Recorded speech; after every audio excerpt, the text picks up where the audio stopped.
Wow. Well, thank you. Thank you, first of all, to Vice President Harris. Thanks for putting your trust in me and for inviting me to be part of this incredible campaign. And a thank you to President Joe Biden for 4 years of strong, historic leadership.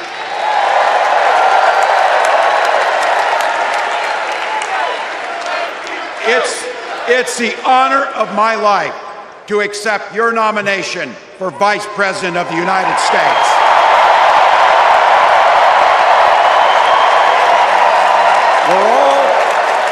We're all here tonight for one beautiful, simple reason. We love this country. So thank you to all of you here in Chicago and all of you watching at home tonight. Thank you for your passion. Thank you for your determination. And most of all, thank you for bringing the joy to this fight.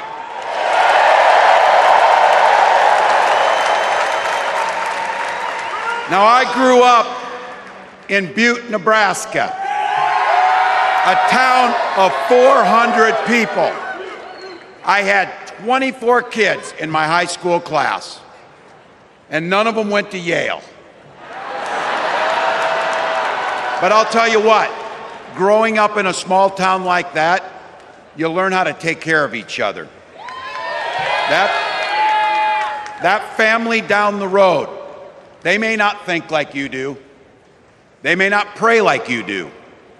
They may not love like you do, but they're your neighbors. And you look out for them, and they look out for you. Everybody belongs, and everybody has a responsibility to contribute. For me, it was serving in the Army National Guard. I joined up 2 days after my 17th birthday, and I proudly wore our nation's uniform for 24 years. My dad, a Korean War era Army veteran, died of lung cancer a couple years later. He left behind a mountain of medical debt. Thank God for Social Security survivor benefits. And thank God for the GI Bill that allowed my dad and me to go to college, and millions of other Americans. Eventually, like the rest of my family, I fell in love with teaching. Three out of 4 of us married teachers. I wound up teaching social studies and coaching football at Mankato West High School. Go Scarlets! We ran a 44 defense. We played through to the whistle on every single play, and we even won a state championship. Never closed the yearbook, people. But it was those players and my students who inspired me to run for Congress. They saw in me what I had hoped to instill in them, a commitment to the common good, an understanding that we're all in this together, and the belief that a single person can make a real difference for their neighbors. So there I was, a 40-something high school teacher with little kids, 0 political experience, and no money, running in a deep red district. But you know what? Never underestimate a public school teacher. Never.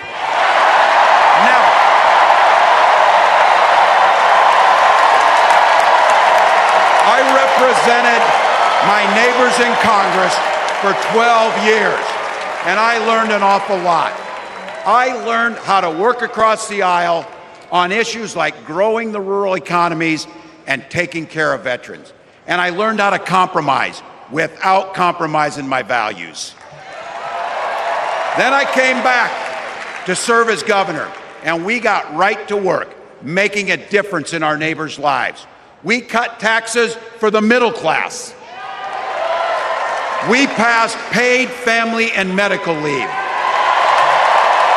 We invested in fighting crime and affordable housing. We cut the cost of prescription drugs and helped people escape the kind of medical debt that nearly sank my family. And we made sure that every kid in our state gets breakfast and lunch every day. So while other states were banning books from their schools, we were banishing hunger from ours.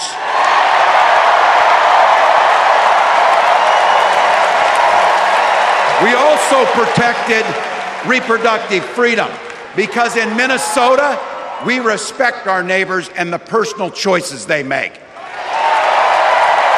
And even if we wouldn't make those same choices for ourselves, we've got a golden rule.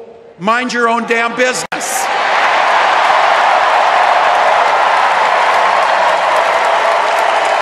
And that includes IVF and fertility treatments. And this is personal for Gwen and I. If you've never experienced the hell that is infertility, I guarantee you, you know somebody who has. And I can remember praying each night for a phone call. The pit in your stomach when the phone would ring, and the absolute agony when we heard the treatments hadn't worked.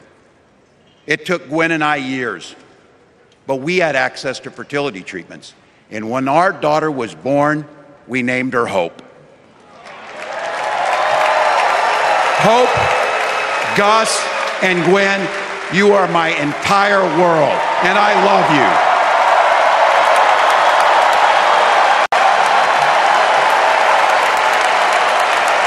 I'm letting you in on how we started a family because this is a big part about what this election is about. Freedom. When Republicans use the word freedom, they mean that the government should be free to invade your doctor's office. Corporations, free to pollute your air and water. And banks, free to take advantage of customers. But when we Democrats talk about freedom, we mean the freedom to make a better life for yourself and the people that you love. Freedom to make your own health care decisions. And yeah, your kids' freedom to go to school without worrying about being shot dead in the hall. Look, I know guns. I'm a veteran. I'm a hunter. And I was a better shot than most Republicans in Congress, and I got the trophies to prove it. But I'm also a dad. I believe in the Second Amendment, but I also believe our first responsibility is to keep our kids safe.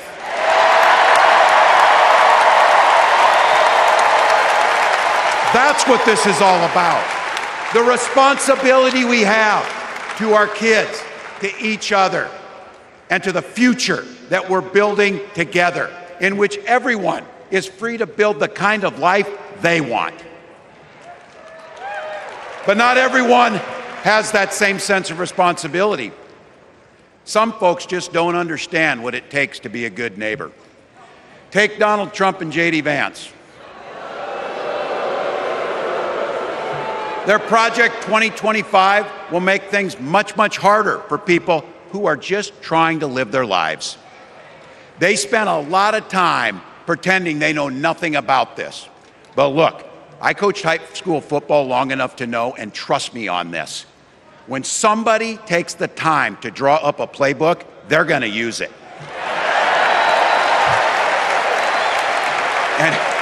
And we know if these guys get back in the White House, they'll start jacking up the costs on the middle class, they'll repeal the Affordable Care Act, they'll gut Social Security and Medicare, and they will ban abortion across this country with or without Congress.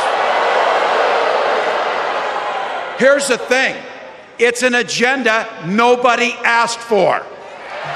It's an agenda that serves nobody except the richest and the most extreme amongst us. And it's an agenda that does nothing for our neighbors in need.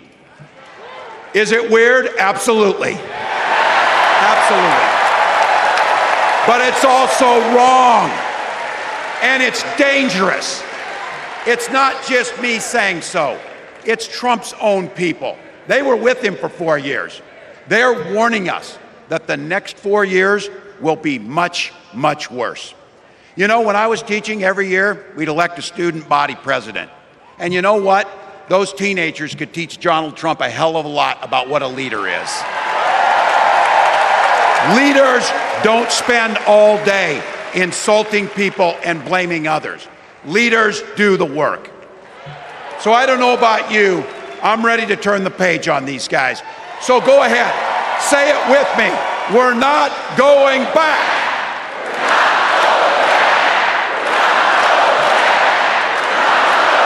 We've got something better to offer the American people. It starts with our candidate, Kamala Harris.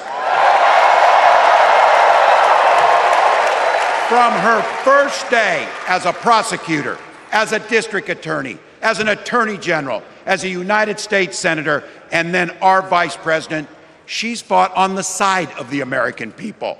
She's taken on the predators and fraudsters. She's taken down the transnational gangs, and she stood up to powerful corporate interests. She has never hesitated to reach across that aisle if it meant improving your lives. And she's always done it with energy, with passion, and with joy. Folks, we've got a chance to make Kamala Harris the next president of the United States.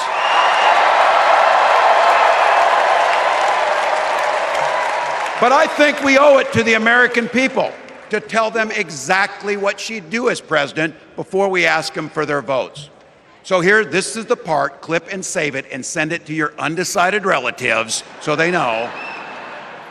If you're a middle-class family or a family trying to get into the middle class, Kamala Harris is going to cut your taxes. If you're getting squeezed by prescription drug prices, Kamala Harris is going to take on Big Pharma. If you're hoping to buy a home, Kamala Harris is going to help make it more affordable. And no matter who you are, Kamala Harris is going to stand up and fight for your freedom to live the life that you want to lead. Because that's what we want for ourselves, and it's what we want for our neighbors. You know, you might not know it, but I haven't given a lot of big speeches like this. But I have given a lot of pep talks. So let me finish with this, team. It's the fourth quarter. We're down a field goal, but we're on offense and we've got the ball. We're driving down the field. And boy, do we have the right team. Kamala Harris is tough. Kamala Harris is experienced, and Kamala Harris is ready. Our job for everyone watching is to get in the trenches and do the blocking and tackling. 1 inch at a time, 1 yard at a time, 1 phone call at a time, 1 door knock at a time, 1 $5 donation at a time. Look, we got 76 days. That's nothing. There'll be time to sleep when you're dead. We're going to leave it on the field. That's how we'll keep moving forward. That's how we'll turn the page on Donald Trump. That's how we'll build a country where workers come first. Healthcare and housing are human rights. And the government stays the hell out of your bedroom.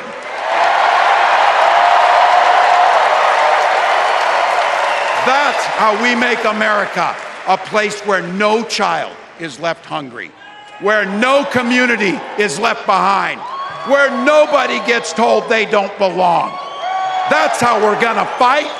And as the next president of the United States always says, when we fight,